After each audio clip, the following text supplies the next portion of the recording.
I used to work as a guard at Fort Knox.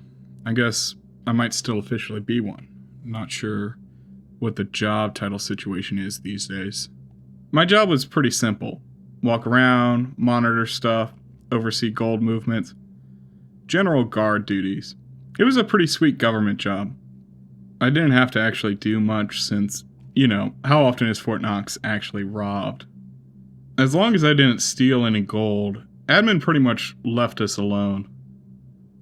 Sometimes we'd have to pitch in helping move the gold, but it wasn't that bad. I'd probably still be mulling about doing nothing if I wasn't so dang curious. See, the one thing I never quite understood was that every month or so, they'd fill this huge, freight elevator with gold, and then it'd go down, and that'd be that. But we never saw the gold come back up. As far as any of us guards knew, no one ever went down there. We all had our pet theories. Some people thought there must be a secret lower vault, but then who was down there unloading it? Popular one was they were lowering it down and shipping it in a secret underground tunnel. There was always a little bit of chatter about it whenever it had to be loaded up, but we never got any sort of official answer. We got told when and how much, but never told why. We also were told not to talk about the movement of gold to anyone outside the fort. Well, this whole mystery ate away at me. I just could not stop thinking about it. I'm not really one for conspiracies, but come on. Literal tons of gold were being lowered down every month. Anyone would be suspicious. I didn't think anything bad was happening, but not knowing was eating away at me. Sure, we had those theories, but they weren't based on anything. Just wild speculation about the elevator of gold. No one had any real idea. Honestly, I don't even think our supervisors knew what was going on. We were all just following orders. Fair enough, that's what they pay us for, but there was no way I could bear to just never find out. I hatched what, at the time, felt like a genius plan. I decided that I would sneak onto the elevator after we had loaded it and just ride it down. Obviously, this wasn't allowed, and I'd probably be fired for it. But when I got down there, I figured I could just tell them I had forgotten my clipboard, and when I went back to get it, I was lowered with the gold by mistake. Thinking back on it now, that's obviously a horrible plan, but I was just so desperate to find out what was going on down there. And I didn't care about risking my job or some jail time. The risk was worth it in my mind. Like I said, I'm not much of a conspiracy guy. I didn't have the slightest idea how to pull a good one off. I thought I was real clever too, so I started making it a habit of leaving stuff around. I'd forget my clipboard, coffee, pens, anything that wasn't attached to me. I kept it up for a few months until coworkers started to notice, and I got a reputation for forgetting things. It was like a gold heist, but I didn't want any gold. I just wanted to see it. Eventually the day came. We were told that Friday there'd be a load of gold going down. That Friday morning, I went into work a little buzzed, a little liquid courage for my idiotic plan. I think people could probably smell it on my breath, which would hopefully help my "it was an accident" approach. After we had loaded everything up, I just kind of hid in the back of the elevator behind some of the gold. I'm sure there was a camera that would have caught me clearly hiding, which would have completely destroyed my accident excuse. But like I said, I'm a bit of a moron. Well, after a few minutes, I heard the door of the elevator close, and a moment later, I felt the elevator lurch into its slow descent. I was pretty excited for the elevator to start moving, but it just kept going. After about 20 minutes, the adrenaline of my plan started to fade, and I started to realize what a completely stupid plan this was. I really started to panic, and after about another 10 minutes, I started to cry out for help. Turns out, after the excitement of all the planning faded, I realized that maybe going to jail wouldn't be as fun as I thought. It was a long ride down. After about an hour, even my panic had faded, and I was just kind of bored. Eventually, I did reach the bottom, though. When the elevator stopped, I started to feel a little bit of that earlier excitement, even if only for a minute, as I stared at the doors waiting for them to open. I guess for some reason I assumed that whoever was down here would be eager to get at the elevator, but thinking back, I knew none of us up top were ever that excited to unload anything either. When the doors finally did open, I was a bit let down. It was just another plain hallway like the one up top we loaded the gold in at, and it was lit by the same obnoxious fluorescent lights that I guess save power or whatever. In front of me stood a few workers with the same boring dollies we used to load the gold on, wearing the same boring uniforms. Well, the uniforms were almost the same. They didn't have any badges or patches associated with Knox or the government or anything. Just their names. I also thought they'd be more surprised to see me, but they looked unfazed. One of them let out a sigh and asked me, "Curious or accident?" I had rehearsed what to say when I got down there hundreds of times, but when it actually came to it, I just stood there with a blank expression on my face. After a moment, he just chuckled and told me not to worry. It was all the same anyway. He gestured to the dollies and told me I knew what to do. I silently complied, helping them unload the gold from the elevator. I didn't ask them any questions. They were so calm and unfazed by my appearance. I didn't have it in me to disturb their quiet. Once the gold was unloaded, they started pushing it down the hallway without saying a word to me. None of this was going how I expected. For a moment, I thought about staying with the elevator and just riding it back up. But I had come this far, and my pride wouldn't let me turn around now without getting any answers. So I followed them. After walking behind them for a minute, the same guard who had spoken to me before looked back at me and said, "I guess it was curious."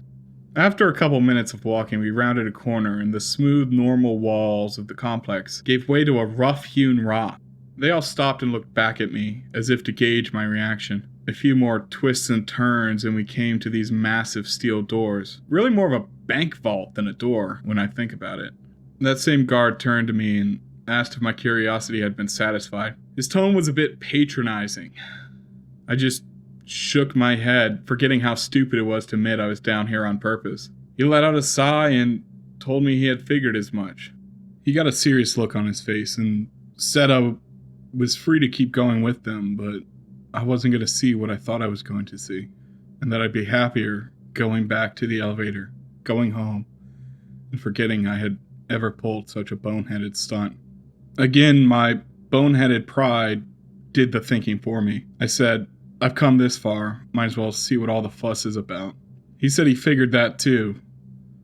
He gave a nod to one of the other workers, telling them to go ahead and let me get what I want. The other worker pulled something that kind of looked like a garage door opener out of one of his pockets. He glanced over at me and clicked down a button. I flinched as I heard a grinding, sliding sort of noise to my left as a segment of the stone wall started to retract back. It was like one of those secret dwarven doors out of The Hobbit or something. Before it started moving, I never would have guessed there was anything there. They laughed at my surprise, and the guard said he told me I wasn't going to see what I expected. This hallway was also stone, but instead of the rough-hewn stone of the hallway, this was much older stone. It was more cleanly cut, but the stone itself was less clean, if that makes sense. It looked like it was cleanly cut back when it was first done, but the years had worn it down. The air coming out of it wasn't the cool, moist air you'd expect from a cave. The air was dry and smelled like some sort of spice or herb that I never smelled before. I followed them in, and then the guard with the remote clicked it again, and the stone moved itself back into place. I was keenly aware of how trapped I was. The decision had been made, and I couldn't go back now. It felt like we were walking downhill, but as best I could tell, the floor was actually level. The further we walked, the stronger that organic herb smell grew. Finally, we came to one of those metal roll-up doors. The guard who had spoken to me looked at me and smiled, and then walked over to a chain on the side to raise the door. A warm light flooded in. It was more natural than the fluorescent light of the tunnel, but still not completely natural. It took a second for my eyes to adjust to the light, and longer still for them to adjust to what I was seeing. Through the door was a giant cavern. The scale was hard to judge at the time, but it looked several miles wide. On the roof of the cavern, there was some sort of light source hanging above the ceiling, with thin wisps of light dangling down from it towards the ground. Between us and wherever the tendrils of light went were some old-looking buildings. An uncle of mine had bought a surplus army barracks from the 50s when a local base was getting rid of them, and these buildings had the same sort of look about them. We walked towards the buildings. I tried to get a glimpse of where the tendrils of light were going. Besides some dark shape, I couldn't tell what they were.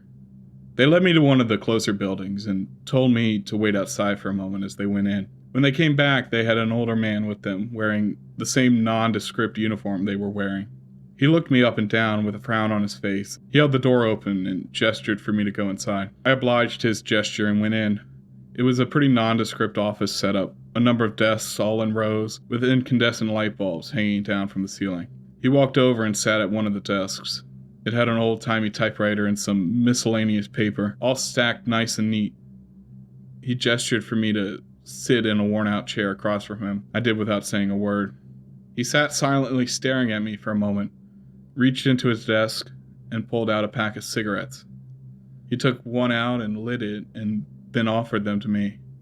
I don't normally smoke, but this seemed like I was going to need one. Once we were both smoking, he broke his silence.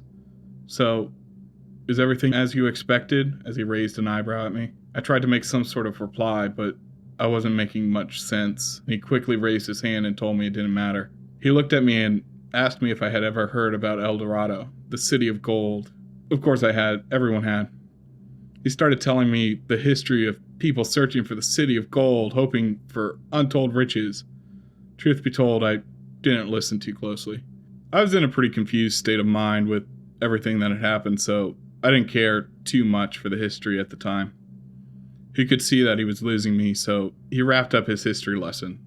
And then he asked me if I had ever heard anything about the Mayan calendar and the end of the world. I looked at him confused. That big nothing burger doomsday thing? He looked at me and smiled. "You're welcome." I took a long drag on my cigarette and raised an eyebrow. He just stood up and led me outside. He walked between the buildings towards the center of the cavern, closer to those tendrils of light. When we were walking around the last building, I finally got a good look at where that light was going. There were 12 large pyramids in a circular pattern. Coming out of the tip of each of the pyramids was a stream of light that wound their way up to that central orb. He gestured at the pyramids and whispered, "Behold, the lost city of gold." It was all very dramatic, but I couldn't help but notice the city of gold was a duller gray color. I made a little quip, something like, "more like the city of lead." He turned to me. I expected him to be mad, but he just nodded. He went on to explain that I was right. It was all lead. Said this was what the gold was for. Apparently the pyramids were gold. Once. Whatever was generating the light apparently slowly ate away the gold, leaving lead in its place. Like some sort of reverse philosopher's stone. Apparently when they found it, there was almost no gold left. And so in the 70s, forget the exact year, but it was when we went off the gold standard, they started adding gold to the pyramids. I asked him what the point was, just turning gold into lead to keep some magical light going. He didn't say anything, but he led me over to this telescope they had set up next to one of the buildings. It was one of those big ones, maybe 2 feet in diameter. He gestured to the little peephole thing you look through, so I bent down and looked through it. It was so bright, it hurt my eyes after so long down here, but after I got through the searing pain, I could see that it wasn't just a ball of light. Inside it was something big, writhing around. I couldn't make out what it was at first. It didn't stay still long enough. But I think I saw a giant eye with a vertical pupil like a snake's. It sent a shiver down my spine. It seemed angry, and it didn't seem like it liked being in there. The old man asked me how big the sphere looked. I guess maybe a couple 100 feet wide. He just chuckled and said, "If only." He told me this was the snake. It had some fancy name. That was the Aztec god supposed to eat the world. He said that if they hadn't started adding gold back in the 70s, all of the gold would have been consumed in 2012, and the barrier would have actually failed. Apparently they've been adding gold down here to keep it going, and so far it's worked. I asked him how long the gold in Knox would keep up with it. He just stood there, staring up at it as he lit another cigarette. He said that when they started in the 70s, they added an elevator of gold once a year. He said he expected them to be adding a load every 2 weeks in about 18 months. A couple years from now, it'll be a load a day, and then 2, and so on and so forth. The rate of consumption was accelerating exponentially. The thing up there was growing, moving faster. It was getting restless. The barrier was containing it, but it seemed to be feeding on the energy, growing. When they started, they thought they could save us. Presumably that's what the people who built this place thought too, but it was just delaying the inevitable. Sooner or later, we wouldn't be able to mine gold fast enough to keep up with demand. Sooner or later, the Band-Aid would rip. The guards from earlier came up to us. One of them had a uniform for me to change into. He told me to get changed and then meet them over by the pyramids to help them unload.